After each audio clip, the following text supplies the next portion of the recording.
اسی لشکر کو جب آپ نے سعد بن ابی وقاص نے دریائے دجلہ کو پار کرنے کا ارادہ کیا تو 60,000 کا لشکر تھا. تو حضرت سعد نے کہا بھائی میں نے دریا پار کرنا ہے. دریا اس وقت دریا ہوتے تھے، یہ تھوڑے ہماری طرف سوئے ہوئے دریا، بکھرے ہوئے دریائے دجلہ. کبھی میں نے دریا پار کرنا ہے تو جس نے کسی نے کبیرہ گناہ کیا ہو وہ توبہ کر لے، وہ توبہ کر لے. 60,000 کے لشکر میں ایک آدمی کبیرہ گناہ والا کو نہیں تھا، ایک شخص. تو دیکھو ہم سب غیبت کر رہے ہیں کہ یہ نیک لوگوں کا کبیرہ گناہ ہے. غیبت زبان زد، مسجد میں پہلی صف میں بیٹھ کے غیبت کبائر میں سے ہے، کبیرہ گناہوں میں سے ہے. 60,000 میں ایک آدمی ہے. 3 آدمیوں کے بارے میں شک ہوا، 3 آدمیوں کے بارے، ایک طلیحہ بن خویلد، ایک قیس بن مکشوح، ایک عمرو بن معدی کرب. ان کے بارے میں شک اس لیے ہوا کہ یہ تینوں مرتد ہو گئے تھے حضور کی وفات کے بعد. پھر ان میں طلیحہ نے تو خود نبوت کا دعویٰ کیا تھا، اپنے آپ کو نبی، اور باقی 2 اسلام سے پٹڑی سے اترے. پھر اللہ نے توبہ کی توفیق عطا فرمائی. تو کہا ان تینوں کو ذرا دیکھ لو. تو کہنے کہ جب ان تینوں کے حالات لیے چپکے تو پتہ چلا ان سے زیادہ دنیا سے بیزار کوئی نہیں تھا اور آخرت کا چاہنے والا کوئی نہیں تھا. مشکوک لوگوں کی جب اندر کی کیفیت یہ تھی تو صحیح ستھرے لوگوں کا کیا حال ہے؟ ڈال دو، اب کوئی نہیں ہمیں ہلا سکتا. تو پہل کون کرے گا؟ تو عاصم ابن عمر انصاری کھڑا تھا، میں کروں. کہ ان کے ساتھ 600 آدمی کھڑے ہو جاؤ. تو 600 تیار ہو. تو جب یہ 600 کا لشکر دریا کے کنارے پہنچا، ان کا بھی 60 آدمی آگے چلو. 60 10 ٹولیاں بنانی، 60. تو ان میں حجر ابن عدی رضی اللہ تعالیٰ عنہ پہلی ٹولی میں حجر بن عدی تھی. تو جو آئے نا دریا کے قریب موجیں ابھرتی ہوئی، تو گھوڑا تو پانی کا جانور نہیں، تیر لیتا لیکن اتنا وہ تیراک نہیں ہے گھوڑا.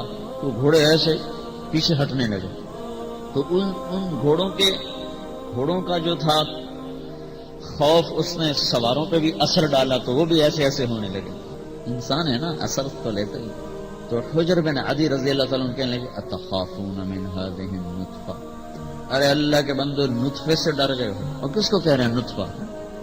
بکھرا ہوا دریا، نطفے سے ڈر گئے ہو.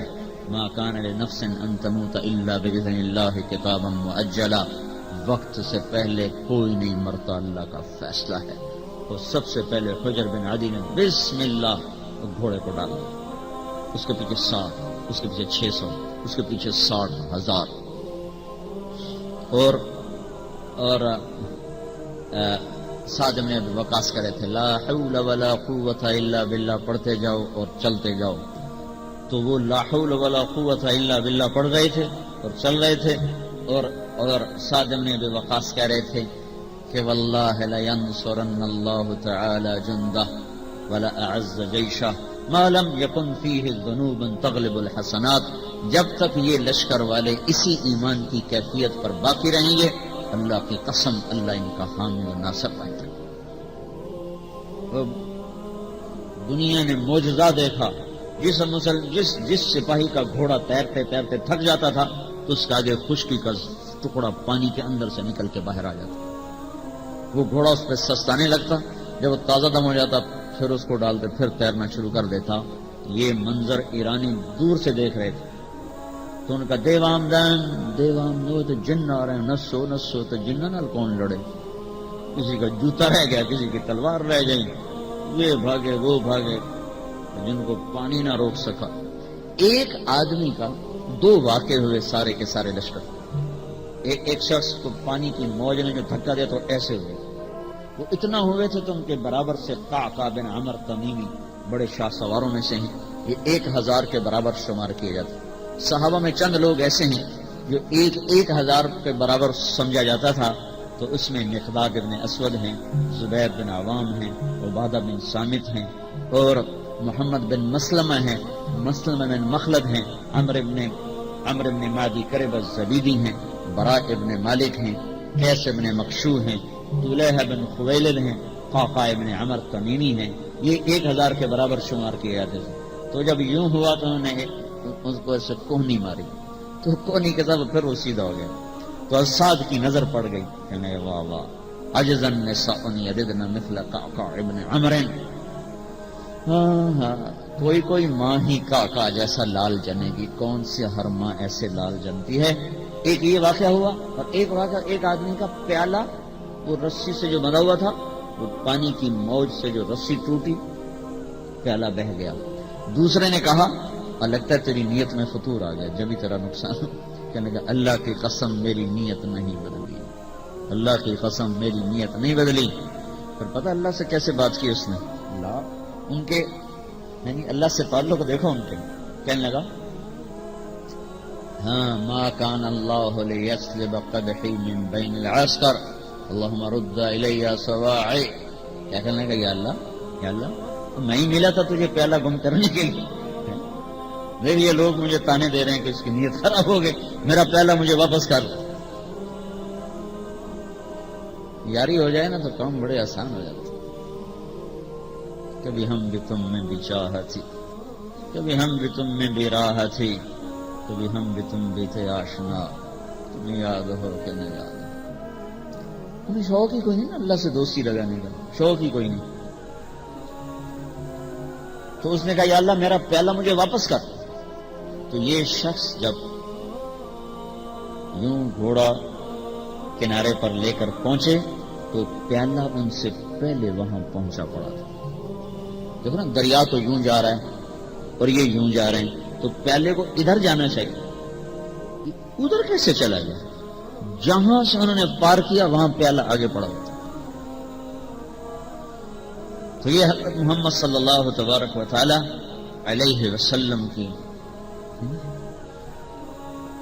مسیحائی ہے۔ عیسیٰ علیہ السلام تو مردے زندہ کرتے تھے اور پھر وہ تھوڑی دیر مر جاتے تھے۔ اللہ کے محبوب نے ان مردوں کو زندہ کیا جنہیں کفر کے زہر نے مرداد کر دیا تھا، ان میں ایسا تریاک ڈالا کہ جبریل بھی ان کو دیکھ کے رشک کرنے والے بنے۔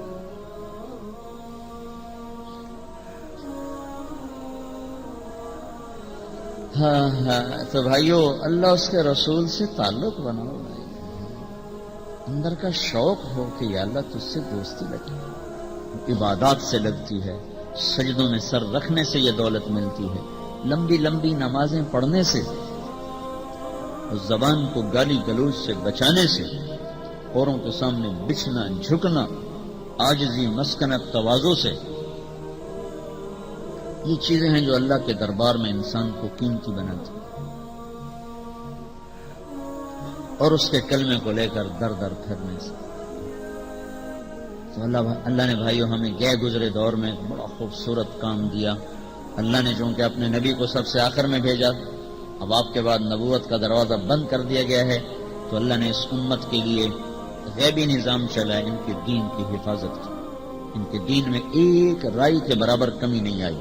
عمل کرنے والے گھٹتے بڑھتے رہیں گے، لیکن دین اپنی اساس اور اپنی بنیادوں کے ساتھ ہمیشہ محفوظ رہے گا، اس میں کسی قسم کا کوئی رخنہ نہیں ڈال سکتا۔ یہ قافلہ چلتا رہے گا، حق کا قافلہ کوئی نہیں روک سکتا جب تک سورج مغرب سے نہ نکلے۔ یہ کبھی کم ہو جائیں گے، کبھی زیادہ ہو جائیں گے، کبھی یہ گمنام ہو جائیں گے، کبھی مشہور ہو جائیں گے، لیکن اس قافلے کی صدا کو نہ کوئی روک سکتا ہے۔ یہ بانگے درا نہ خاموش ہو سکتی ہے، اس کی رکاوٹ میں کوئی پہاڑ آئے، کوئی دریا آئے، کوئی دشمن آئے، کوئی ایٹم آئے، کوئی راکٹ آئے، ان سب کو اللہ ایک طرف کرے گا اور اس کو چلائے گا جب تک اللہ پاک نے سورج کو مغرب سے نہیں نکالا۔ تو چونکہ ہمارے نبی کی تعلیمات آج بھی زندہ ہیں، تو بھائی یہ امت اس کی مکلف ہے کہ اس کو لے کر ساری دنیا میں پھرے اور یہ پیغام ساری دنیا تک پہنچے۔ اس کے لیے بھائی وقت مانا جاتا ہے۔ اپنی اس ذمہ داری کو یاد کرو کہ اللہ نے اس امت کو چنا ہے، چھانٹا ہے، وَاجْتَبَاكُمْ، ہم نے تمہیں چھانٹا ہے اس پیغام کو ساری دنیا میں پہنچانے کے لیے۔ فَلْيُبَلِّغِ الشَّاهِدُ الْغَائِبُ، پہنچاؤ میرا پیغام آگے۔ شاہد کا لفظ ہے، شاہد۔ شاہد کا مطلب ہے بتانے والا۔ صرف آپ نے کہا جو بتا سکتا ہے آگے بتا دے، یہ نہیں کہا پہلے عمل کرو پھر آگے بتاؤ، یہ نہیں کہا کہ عمل کرنے والے میرا پیغام آگے بتاؤ، جو منہ سے بتا سکتا ہے آگے لوگوں کو بتا دے، تاکہ امت کا تمام طبقہ اس کام کی ذمہ داری کو اٹھانے والا بنے، نہ کہ صرف یہ کہا جائے کہ یہ تو یہ نیک لوگوں کا کام ہے، ہمارا کام نہیں۔ ہر مسلمان کلمہ گو اللہ کے پیغام کی صدا لگانے کے لیے پابند ہے۔ آپ کے نبی نے، ہمارے نبی نے فرمایا ان اللہ بعثنی کافۃ للناس رحمۃ فادوا عنی، میرے اللہ نے مجھے پوری دنیا کے لیے بھیجا ہے، مجھ سے لے لو آگے پہنچا دو، مجھ سے لے لو آگے۔ ایک دفعہ حضرت حذیفہ کہنے لگے لوگوں ہم نے اللہ کے نبی سے لیا، تم تک پہنچا دیا، تمہارے ذمے اس کو آگے پہنچانا۔ تو ایسے بھائیو ہمارے ذمے ہے اسے اپنوں میں بھی زندہ رکھنا اور اسے غیروں تک بھی پہنچانا۔